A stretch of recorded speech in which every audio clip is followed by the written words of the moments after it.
अस्सलाम वालेकुम नाजरीन, आप देख रहे हैं नया पाकिस्तान और मैं हूं शहजाद इकबाल। 7 माह पहले हुकूमत से फारिग होने के बाद इमरान खान ने अमरीका और इस्टेब्लिशमेंट के खिलाफ साजिश का मकबूल बयानिया बनाया। इस साजिशी बयानी से अवाम के जज्बात को भड़काया, अपनी मकबूलियत का फायदा मुख्तलिफ इलेक्शंस में उठाया। मगर अब इमरान खान अपने बनाए गए बयानिए से पीछे हटना चाहते हैं।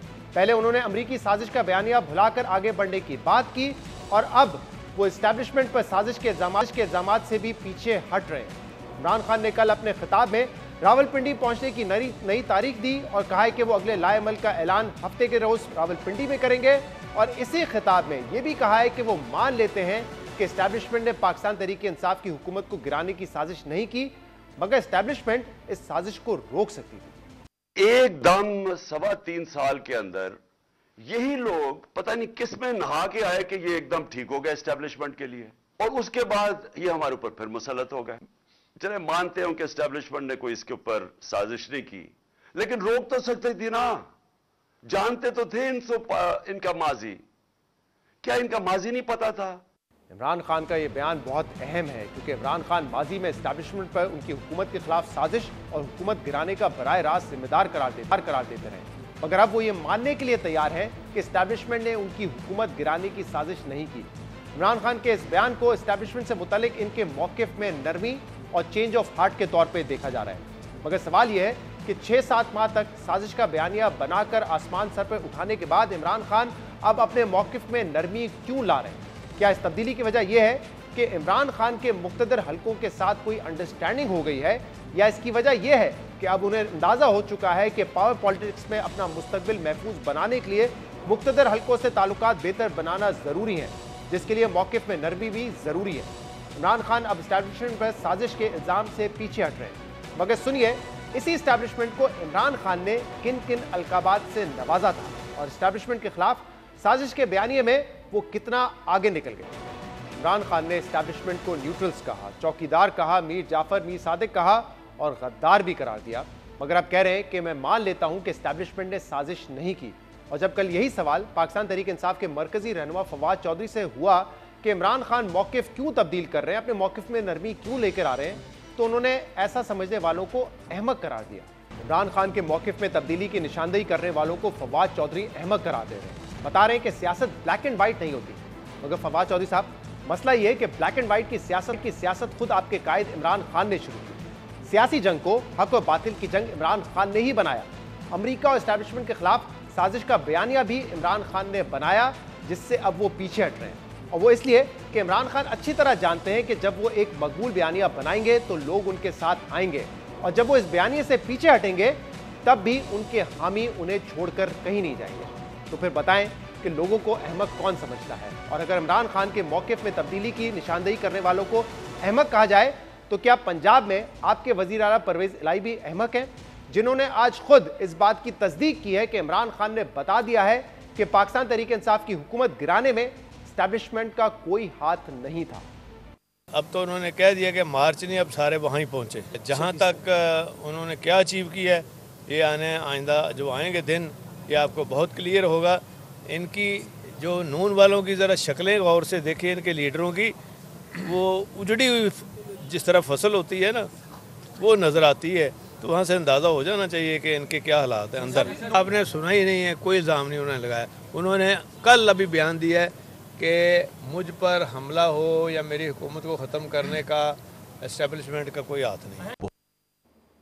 इमरान खान का एस्टेब्लिशमेंट से मुतालिक अपने मौकिफ से पीछे हटना वाज़ेह है, जबकि इससे पहले इमरान खान अमेरिका पर हुकूमत गिराने की साजिश के बयानी में भी नरमी ला चुके हैं। साबिक वजीर आजम इमरान खान ने कुछ रोज पहले बरतानवी अखबार फाइनेंशियल टाइम्स को इंटरव्यू में कहा था कि वो अब अमेरिका के खिलाफ साजिश के बयानी को पीछे रखकर आगे बढ़ना चाहते हैं, मगर इसके बाद भी पाकिस्तान तहरीक इंसाफ के रहनुमाओं ने साफियों और मुखालफिन को निशाना बनाया, उन पर तनकीद की और मौकिफ अपनाया कि इमरान खान ने ऐसी कोई बात नहीं की।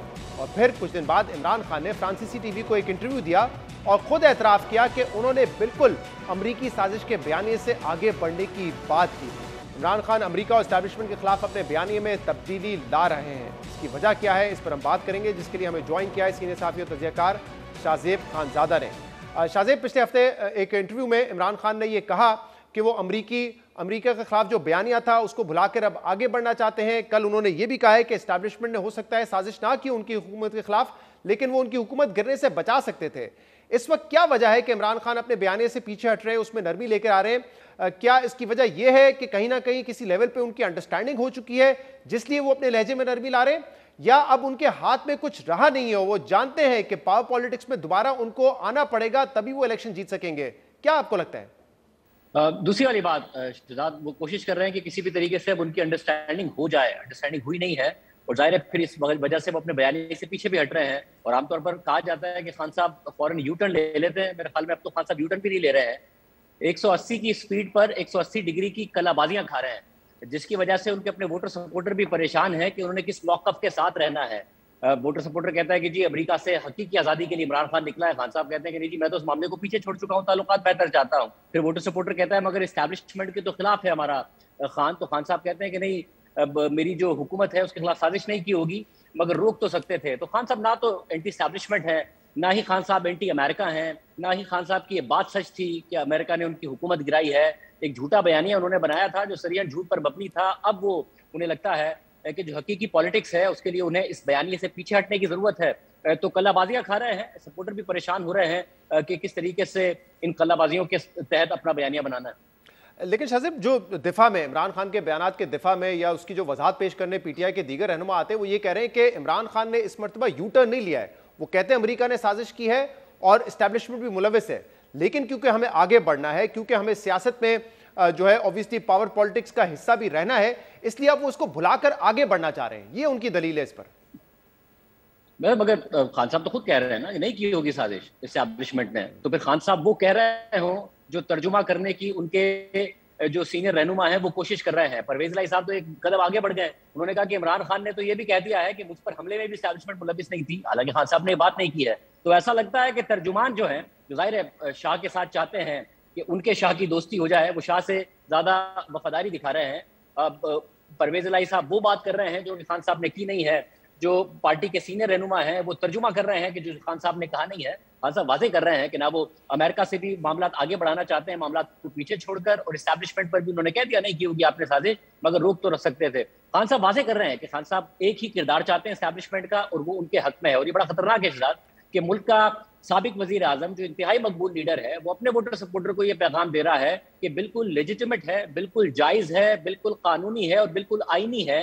ये गैर आईनी मुतालबा उसका कि फौज इस बात को जांचे कि कौन करप्ट है कौन नहीं है। फौज ही जज हो, फौज ही ज्यूरी हो और फैसला करे और एग्जीक्यूट करे इस सारे के सारे मामले में, और इनको बाहर करे और मुझे इख्तिदार में लेके आए। ये बात दुरुस्त है, क्योंकि इमरान खान के जितने भी बयानात हैं या नैरेटिव जो उन्होंने बनाया है उससे ये वाज़ेह होता है कि वो कहीं ये जंग सिविलियन सुप्रीमेसी के लिए नहीं लड़े, बल्कि वो चाहते हैं कि फौज का एक किरदार रहे।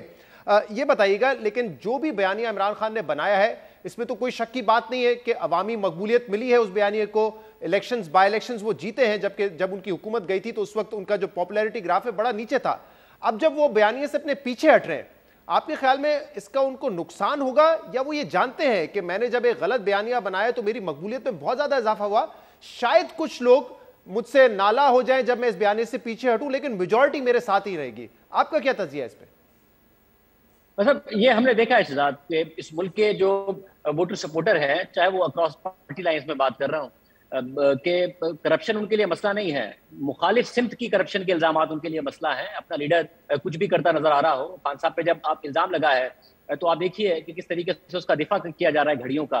पहले खान साहब खुद बताया करते थे कि एक तरफ से करप्शन का इल्जाम लगता था तो अगला बंदा ये नहीं कहता था कि मैं करप्ट नहीं हूं, बल्कि वो कहता था कि तुम भी करप्ट हो। खान साहब क्या कर रहे हैं? खान साहब भी यही कर रहे हैं। माजी में वो बताया करते थे कि ये जो तहाइफ मिलते हैं ये तो रिश्वत के तौर पर मिलते हैं। अब खुद तोहफे रख लिए हैं तो कह रहे हैं कि दूसरों को भी तो तोहफे मिले थे, वो तफसीलात क्यों नहीं सामने लाते? भाई आपके पास 4.25 साल हुकूमत थी, आप सबकी तफसीलात सामने ले आते हैं। बजाय तफसीलात सामने लाने के जिसका आपने वादा किया था, आप तहाइफ लेते रहे।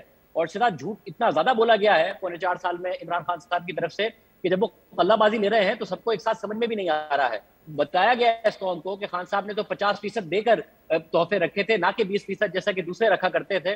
बाद में हमने देखा कि खान साहब ने मान लिया 20% पर दिए थे। उस दिन फवाद चौधरी ने प्रेस कॉन्फ्रेंस कर दी, मगर कासिम सूरी साहब ने रात को फिर यही बोला कि 50% देकर इमरान खान साहब ने तोहफे रखे थे, क्योंकि झूठ बोला इतना गया है कि सब पर एक वक्त में पैगाम नहीं पहुंचता, सबकी तस्हीह नहीं हो पाती है। पॉपुलैरिटी खान साहब की जरूर है और दायरे जस्टिफिकेशन खान साहब के वोटर सपोर्टर देते हैं, आंख बंद करके उन पर भरोसा करते हैं, और वो नजर भी आया है। खान साहब ने इलेक्शन जीते हैं, मगर पॉपुलिस्ट लीडर्स ऐसे ही होते हैं दुनिया में। हमने देखा है मोदी साहब जो है वो 70% पॉपुलैरिटी कमांड करते हैं, दुनिया के मोस्ट पॉपुलर लीडर हैं, ट्रम्प पॉपुलर लीडर हैं, बोल्सोनारो पॉपुलर लीडर हैं, मगर उनकी मकबूलियत उनको सही साबित नहीं करती है। मोदी की मकबूलियत ये साबित नहीं करती है कि मोदी दुरुस्त भी बात कर रहे हैं। आज परवेज इलाही से ये भी सवाल हुआ कि क्या अचीव किया है फिर इमरान खान ने, तो उन्होंने कहा आप आने वाले वक्तों में देखेंगे कि उन्होंने क्या अचीव किया है। तो आपको लगता है कि इस लॉन्ग मार्च के जरिए, अपने बयानिए के जरिए जो तैनाती के हवाले से प्रेशर क्रिएट करना चाहते थे इमरान खान, उसके उनको कोई मजबूत नताइज अगले हफ्ते मिलने जा रहे हैं, या बिल्कुल अब उनको उम्मीद हो गई है कि जो वो चाहते थे वो नहीं होगा,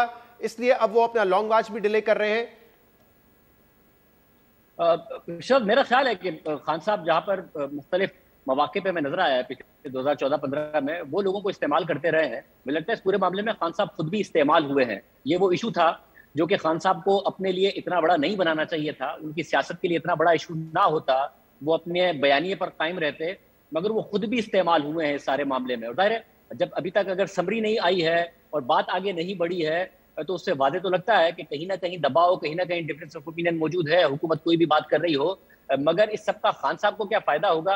हिस्टोरिकली हमने देखा है जो आर्मी चीफ की तैनाती है वो आप कितने दबाव लगा लें, कितना प्रेशर बिल्ड कर लें, आपको उसका फायदा नहीं होता। ये हमें तारीख बताती है कि हकाइक इसके बरक्स हैं, मगर कभी भी इतना मुतनाज़े हुई नहीं है आर्मी चीफ की तैनाती। और खान साहब इस बात के लिए याद रखे जाएंगे कि वो फौज को इस बात पर मजबूर करने के लिए इस्तेमाल भी हो रहे थे, इस्तेमाल करना भी चाहते थे कि ऐसा आर्मी चीफ लग जाए जो उनको इक़्तिदार में लेके आए, और उन्होंने फौज की आर्मी चीफ की तैनाती को इतना मुतनाज़ बना दिया जो कि आज से पहले तारीख में कभी नहीं हुआ था। ये खान साहब ने किया है, और बड़ी आम बात यह, खान साहब कहते हैं कि मुझे दोबारा ऐसी हुकूमत मिली जैसी थी मैं नहीं लूंगा, मगर एट द सेम टाइम वो ये कहते हैं, बताते हैं कि वो army chief general Qamar Javed Bajwa को एक्सटेंशन देने को तैयार थे, रिश्वत देने को तैयार थे उसी हुकूमत को बचाने के लिए। अभी बता रहे हैं पंजाब में मैं FIR नहीं करा सकता, उस पंजाब हुकूमत को भी छोड़ने को तैयार नहीं है। तो खान साहब के लिए सिर्फ इक़्तिदार मैटर करता है, उस इक़्तिदार के लिए वो उसूलों पर बार बार समझौता कर रहे हैं और अपनी दायरे लेगेसी खराब कर रहे हैं। शाहजेब खानजादा, आप हमारे साथ थे, बहुत बहुत शुक्रिया। प्रोग्राम में शामिल करेंगे एक ब्रेक और इसके बाद हम मजीद बात करेंगे। बताइएगा।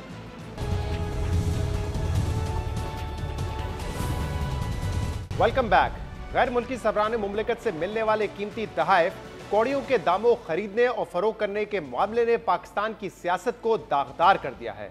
साबिक वजीर आजम इमरान खान ने जिस तरह तोशाखाना से तोहफे खरीदे और फिर फरोख्त किए, इसने मामले को मजीद पुरअसरार बना दिया है। और इस हवाले से हर रोज सामने आने वाले इंकशाफात इमरान खान की शफाफियत और ईमानदारी के नारों का पर्दा चाक कर रहे हैं। मगर क्या इमरान खान पाकिस्तान के वो वाहिद सियासतदान या वजीर आजम हैं जिन्होंने इस बहती गंगा में हाथ धोए हैं? ऐसा बिल्कुल नहीं है, क्योंकि पाकिस्तान की सियासत तोशाखाना से नाजायज फायदे उठाने वाले सियासतदानों और सरबराह मुमलिकत से भरी पड़ी है।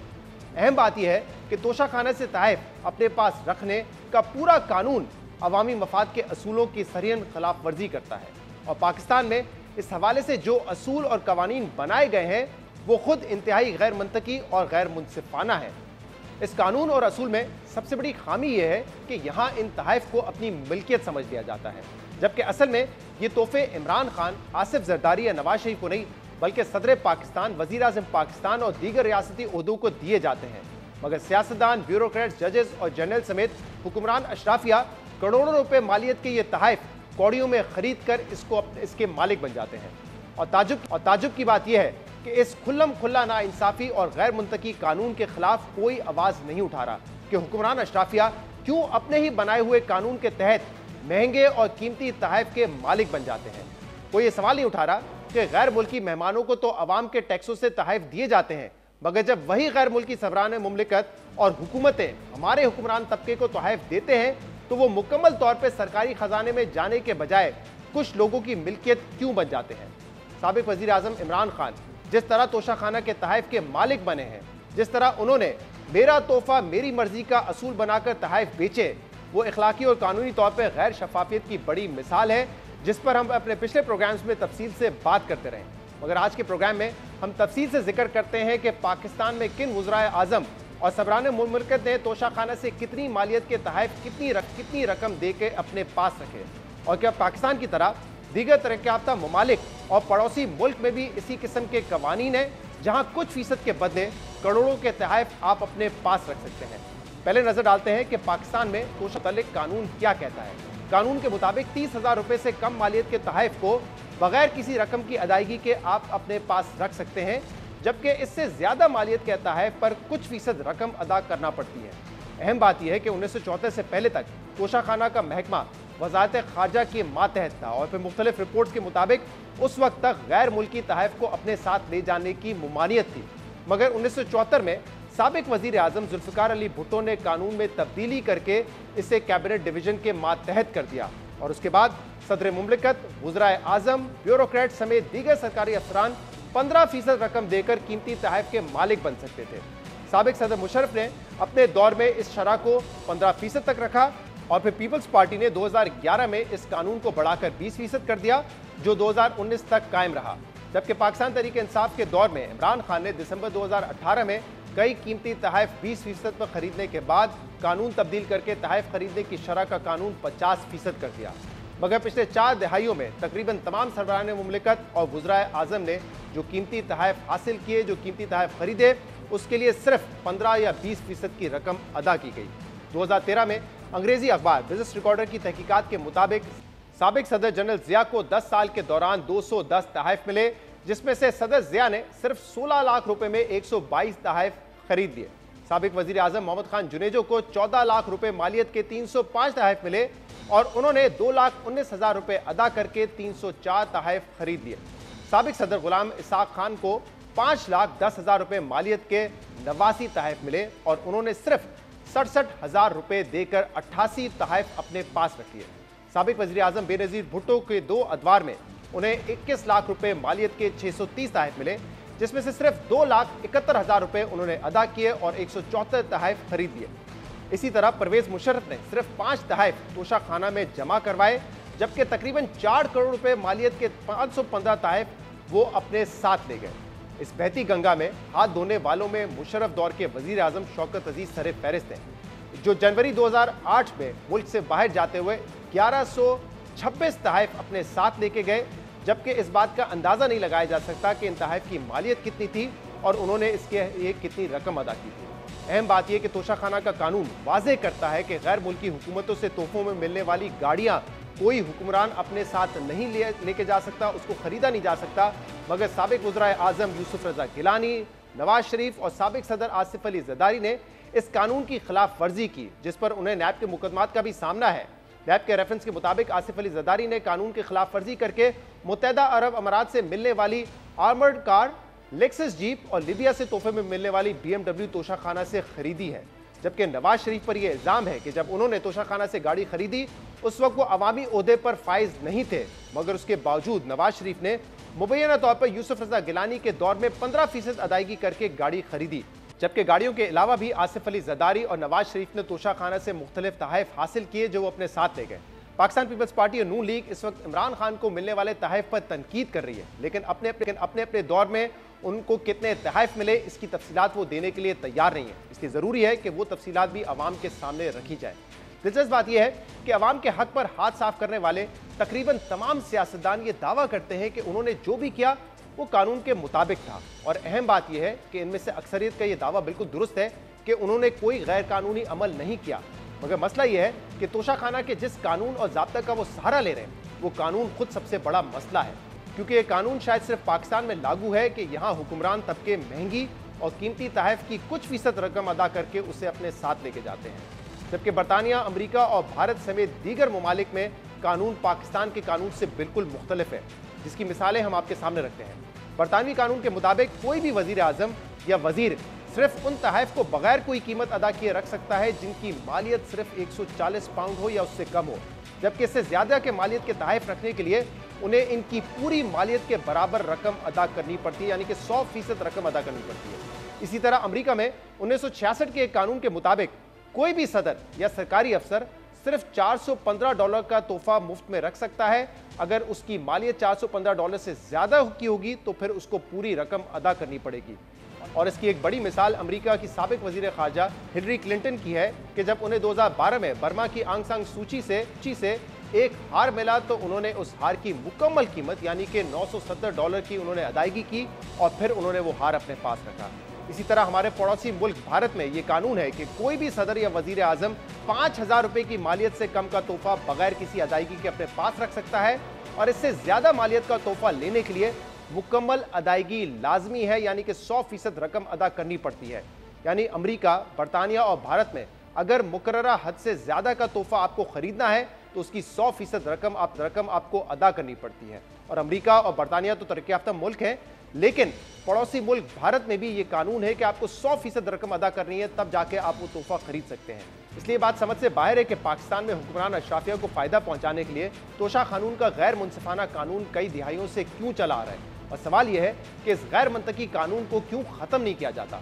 नवाज शरीफ ने और आसिफ जरदारी ने इसे अपने दौर में खत्म नहीं किया, लेकिन जब रियासत मदीना के दावेदार इमरान खान से भी यह सवाल हुआ कि आप इस कानून को खत्म क्यों नहीं कर देते, इमरान खान साहब ने एक सादा सवाल का सादा जवाब नहीं दिया। इन कीमती तहफ को बिल्कुल फरोख्त होना चाहिए, मगर जिस तरह आपने और दीगर हुक्मरानों ने कीमती तहफ को कौड़ियों के दाम खरीदा और सरकारी खजाने को नुकसान पहुंचाया, इस तरह ये तहफ फरोख्त नहीं होने चाहिए, बल्कि उन्हें पूरी मार्केट वैल्यू पर फरोख्त किया जाना चाहिए, क्योंकि गैर मुल्की मेहमानों को अवाम के टैक्सों से तहफ दिए जाते हैं। और इसलिए अगर सरकारी अफसरान को भी ये तहफ मिलते हैं, बाहर से अगर उनको लोग तोहफे देते हैं, तो उनको भी पूरी रकम अदा करनी चाहिए। ये अवाम का हक है। प्रोग्राम में शामिल करते हैं ब्रेक, उसके बाद मजीद बात करेंगे। हमारे साथ रहिएगा।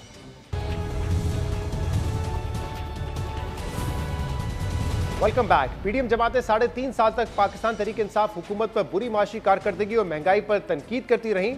पीडीएम जमातें महंगाई मुकाओ मार्च करके हुकूमत में आए और जब हुकूमत में आए 7 माह हो चुके हैं तो ना ही मईशत संभाल सके हैं और ना ही महंगाई पर काबू पाया गया है। महंगाई कम होने की वजह उस पर बेहद इजाफा हुआ है और पाकिस्तान पर डिफॉल्ट करने के खतरात मंडरा रहे हैं। पीडीएम हुकूमत के पहले वजीर खजाना मिफ्ता इस्माइल 5 माह तक इस बात का क्रेडिट लेते रहे कि उन्होंने पाकिस्तान को दिवालिया होने से बचाया है, लेकिन उनकी अपनी हुकूमत ने उनकी कारकर्दगी को गैर तसल्ली बख्श समझते हुए उनको वजारत से हटा दिया और फिर यह माहौल बनाया गया कि अब इसहाक डार ही मईशत को पटरी पर वापस ला सकते हैं।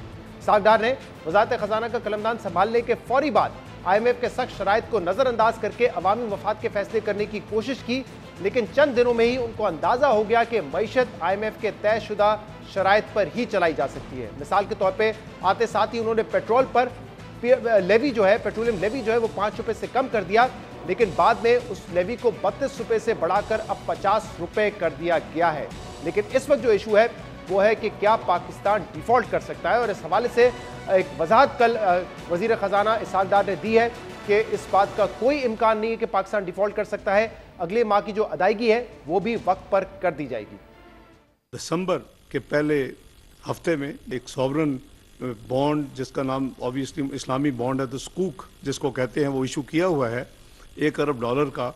ये क्लियर कर रहा हूँ कि इंशाअल्लाह वक्त पे ये बॉन्ड रीपे होगा और इसमें कोई किसी किस्म की ताख़ीर नहीं है, और हमारी जितनी अदायगियाँ आने वाले 1 साल में हैं उसका भी जो है इंतज़ाम इन प्रिंसिपल हो चुका है, हो रहा है और इंशाअल्लाह होगा। पाकिस्तान ने कभी अपनी अदायगियों जो उसकी बैनुल अक़वामी हैं उसमें डिफ़ॉल्ट किया है और इंशाअल्लाह ना कभी पाकिस्तान, अल्लाह करे, कभी डिफ़ॉल्ट के नज़दीक भी ना जाए। वज़ीर ख़जाना इसहाक डार ने बहुत ही मजबूत बात की है कि डिफ़ॉल्ट का कोई चांस नहीं है, लेकिन यह भी एक हकीकत है कि जब से पीडीएम हुकूमत आई है हर कुछ अरसे बाद डिफ़ॉल्ट की खबरें सामने आने लगती हैं, और उसकी वजह यह है कि पाकिस्तान में इस वक्त जो स्टेट बैंक ऑफ पाकिस्तान के रिजर्व्स हैं वो $8 बिलियन से कम हो चुके हैं, और इस साल की जो एक्सटर्नल फाइनेंसिंग नीड्स हैं पाकिस्तान की वो $40 अरब की हैं, और अब तक पाकिस्तान को कर्जों में $4.2 बिलियन मिले हैं।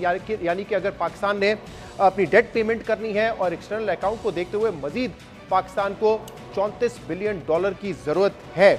और इस वक्त हालात ये है कि जो रेमिटेंसेज हैं उनमें कमी आ रही है। अक्टूबर के महीने में जो रेमिटेंसेज हैं उनमें 9% की कमी आई है, एक्सपोर्ट्स में 4% की कमी आई है, इंपोर्ट्स अलबत्ता जो है उसमें भी कॉन्ट्रैक्शन देखी जा रही है, जिसकी वजह से जो करंट अकाउंट खसारा है वो कम होता जा रहा है। लेकिन पिछले हफ्ते ये खबर भी सामने आई कि पाकिस्तान का जो 5 साल का CDS है, क्रेडिट डिफॉल्ट स्वैप, वो 2000 बेसिस पॉइंट से बढ़ चुका है। और अहम बात यह है कि IMF का जो 9th रिव्यू होना था वो भी ताखीर का शिकार है, क्योंकि IMF के मुताबिक जो सैलाब से तबाहकारी हुई है उसका जो तखमीना पाकिस्तान की हुकूमत ने लगाया है इस बजट में वो मौजूद नहीं है।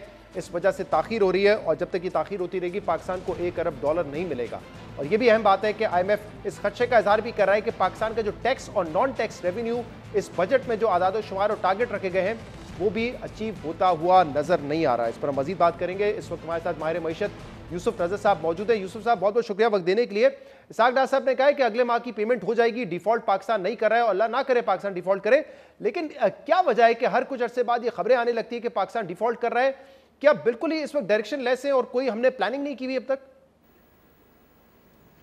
जी, सबसे बड़ी वजह तो यही है कि हमारे जो वज़रा हैं और हुकूमत है वो बयान ज़्यादा दे रहे हैं और लोगों को तसल्ली देने की कोशिश कर रहे हैं और जो कॉन्क्रीट एक्शंस हैं वो नहीं ले रहे। अब जो सूरत हाल पैदा हुई है कि इसाक डार साहब ने कहा है कि अगले महीने जो हम सुकूक का पेमेंट है 1 बिलियन का वो कर देंगे, तो ठीक है, ये तो मैं मान लूँगा कि इमिनेंट कोई ऐसी सिचुएशन तो नहीं कि डिफ़ॉल्ट होगा, लेकिन जिस तरफ हम जा रहे हैं वो यकीनन बात तशवीशनाक है। और अगर हमने हालात को सुधारने के लिए इक़दाम अभी नहीं शुरू किए तो इस साल नहीं तो अगले साल मेरे ख्याल से ये ख़तरा बढ़ गया है कि पाकिस्तान डिफ़ॉल्ट कर सकता है।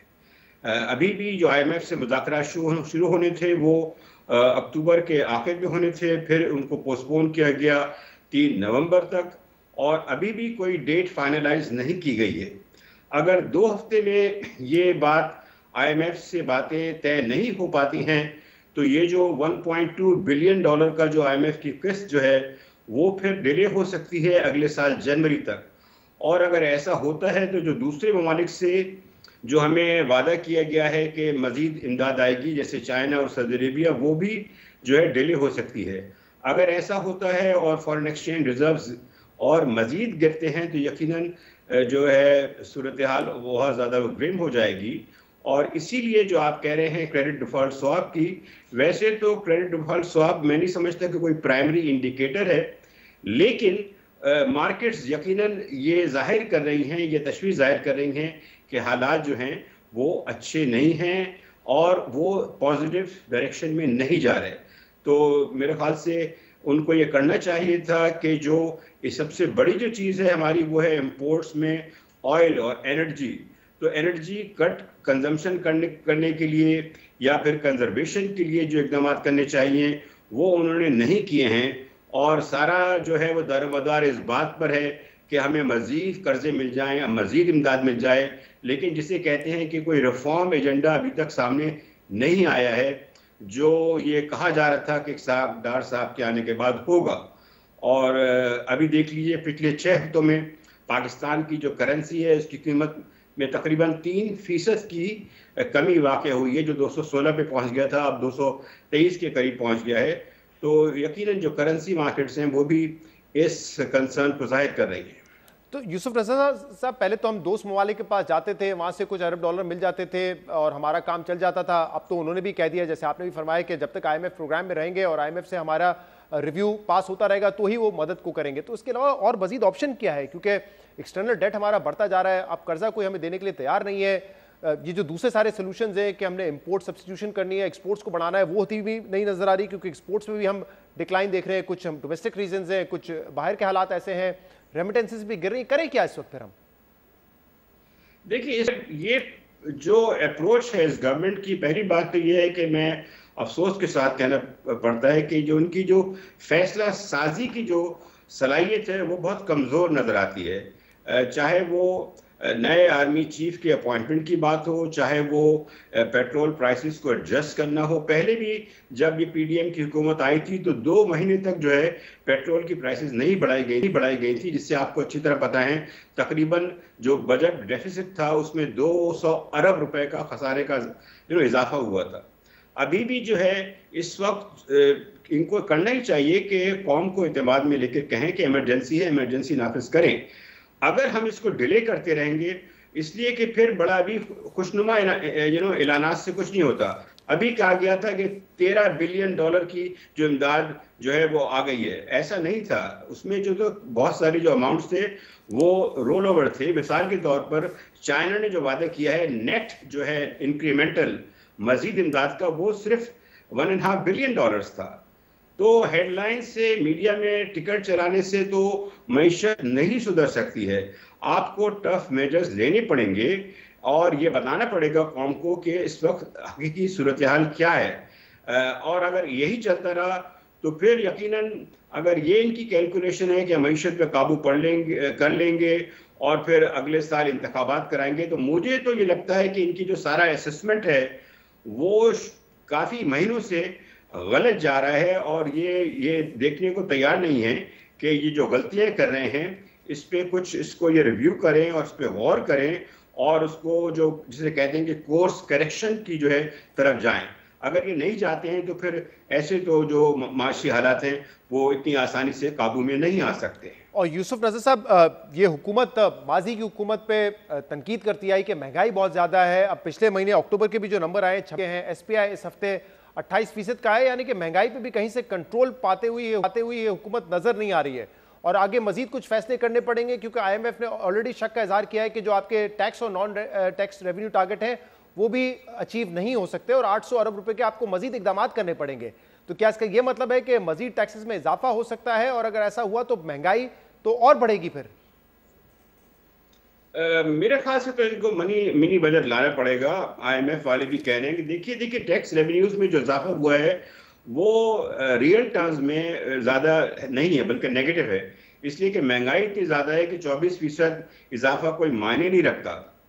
तो मसला फिर वही आता है कि हमारे मुल्क की जो इस्टेब्लिशमेंट है, अशराफिया है, ये लोग खुद जो है आगे बढ़ के कुर्बानी देने को तैयार नहीं हैं। अगर ये खुद कुर्बानी देने को तैयार नहीं है तो फिर इनके पास जो है मॉरल जस्टिफिकेशन नहीं रह जाती कि वे लोगों से कहेंगे कुर्बानी दें। ये सबसे बड़ा मसला है जिसकी बात ही नहीं होती। बदकिस्मती से इसाक डार साहब ने सारी तवज्जो जो है वो एक्सचेंज रेट की तरफ रखी है, जो मेरे ख्याल से बहुत ही गलत फोकस है। मसला एक्सचेंज रेट का नहीं है। अब आप देख लीजिए कि जो पाकिस्तान को कर्जों का बोझ है वो 62 ट्रिलियन रुपीस तक पहुंच गया है, जो पिछले साल के GDP का तकरीबन 90% है। तो हम जो है एक बड़ी गलत डायरेक्शन में जा रहे हैं जिसके सुधारने के लिए कॉन्क्रीट एक्शंस नहीं किए जा रहे हैं। और इसको जो सियासी जो है वो कहा जा रहा है कि पहले उन्होंने गलती की थी PTI ने और अब हमने दुरुस्त कर दिया है। बात दरअसल ये है कि PTI की गवर्नमेंट ने भी कोई खास काम नहीं किया था, उन्होंने भी मुश्किलात में इजाफा किया था और उन जो इजाफा किया गया था उसको सुधारने के लिए जिन सख्त इक़दाम की जरूरत थी अब खास तौर पे पिछले 2-3 महीनों में वो नहीं किए गए हैं, जिसकी वजह से IMF भी जो है वो मुतमईन नहीं है। और यही जो है अगर डिले हुआ तो फिर जो है आप देखेंगे कि रुपए की जो कदर है उस पर फिर दोबारा प्रेशर आएगा और उससे महंगाई में भी इजाफा हो सकता है। बहुत बहुत शुक्रिया यूसुफ नजर साहब हमारे साथ मौजूद। नाज़रीन, आज के प्रोग्राम इतना ही, शो से इजाजत दीजिए। अल्लाह हाफ़िज़।